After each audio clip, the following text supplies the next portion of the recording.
This is a video on dimensional analysis or factor label method, mostly for doing conversions. When doing dimensional analysis, you're going to utilize the labels to ensure that you get the right answer. You're going to set up equations such that the labels cancel out arithmetically. As I said, this is very useful for doing conversions, and so we need to talk a little bit about conversion factors. Conversion factors are fractions that allow you to change from one unit to the other without changing what you have. You're going to need to memorize 3 conversions. The first is milli something to something. 1,000 milli somethings equal 1 something.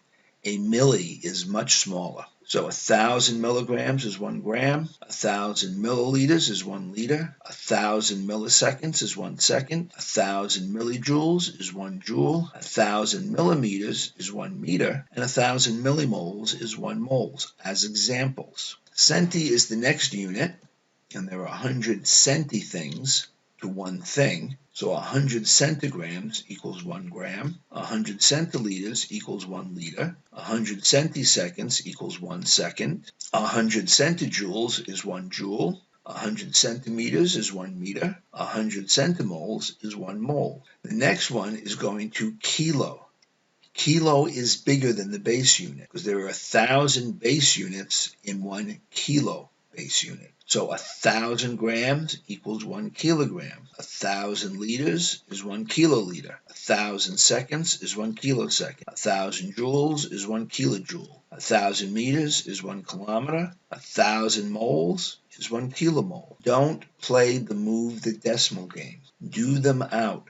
The reason being is the decimal game does work for base 10 units, but a lot of conversions do not involve base 10 units. If you can do it algebraically, you'll always come out with the correct answer. There are 4 steps. Set up what you want to convert from into a fraction, and you may have to put 1 in the denominator. Set up your conversion factor so that the unit to be converted from gets canceled out. Do that multiplication, and you may need to do it more than once, but you can set it up as a chain, and we'll talk about that later. So for example, 324 milligrams equals how many grams? So we set up what we want to convert from into a fraction. 324 milligrams equals 324 milligrams over 1.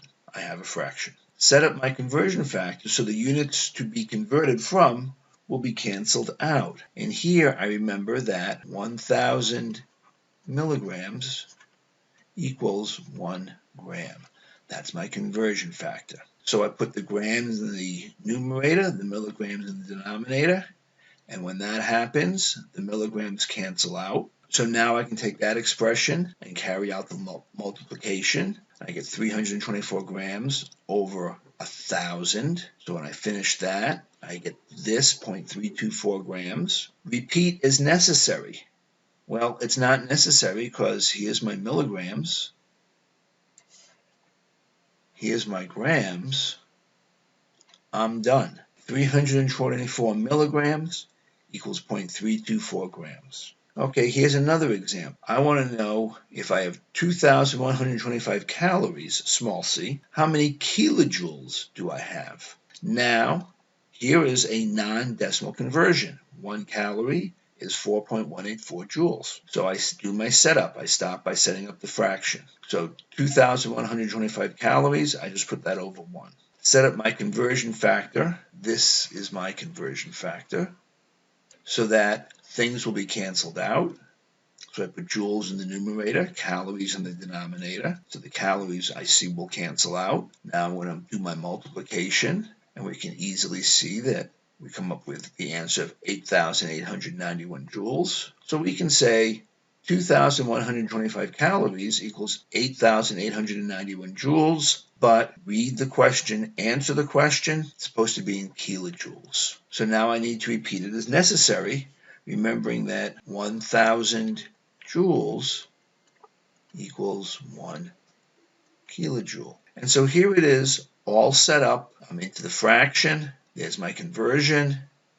I've done my multiplication, and so we see that 2,125 calories is equal to 8.891 kilojoules. But what does it mean to set up as a chain? Looking at the original question, I can see that I need to go from calories to joules to kilojoules. Since I know the conversion factor for each of those transitions, I can set it up as a long mathematical expression. I can put my calorie to joules conversion here. I can put my kilojoules to joules conversion here. When it's set up this way, I see that the calories cancel out, the joules cancel out.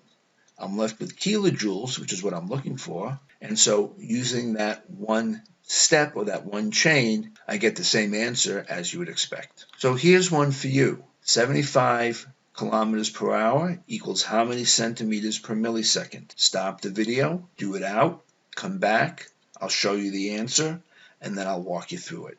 Go. And the answer is 2.08 centimeters per millisecond. How did we get that? Well, the first thing we do is analyze. I know I need to go from kilometers to meters to centimeters. So I set up my fraction.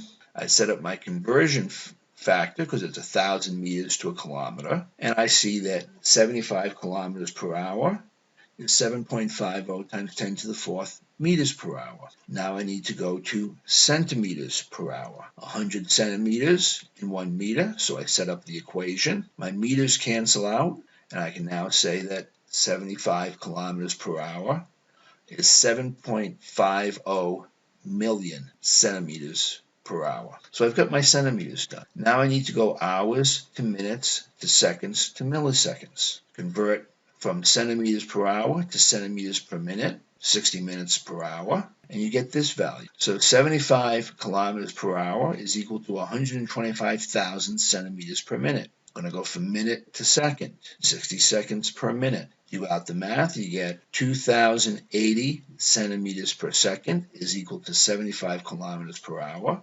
Now I want to convert to milliseconds, and when I go through the same set of steps, I get 75 kilometers per hour equals 2.08 centimeters per millisecond. That's going in a very stepful manner. Start with the question, and once again, I realize I need to go from kilometers per hour to meters per hour to centimeters per hour to centimeters per minute to centimeters per second to centimeters per millisecond. I know all of those conversion factors. So I set up my equation using all of my conversion factors all in one line, and I see that kilometers cancel, meters cancel, hours cancel, minutes cancel, seconds cancel. When I'm done, I've got centimeters per millisecond left, and that's the unit I'm looking for.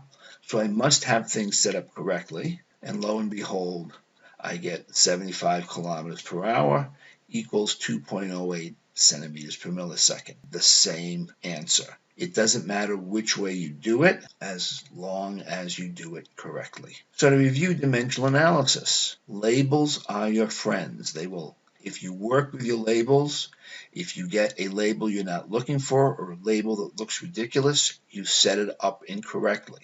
Trust me, whenever you can, use your labels, use your dimensional analysis. It will make life easier. When you cancel out your labels, you should end up with the units you are looking for, and this is a really good way for doing conversions. So that is how you would utilize dimensional analysis.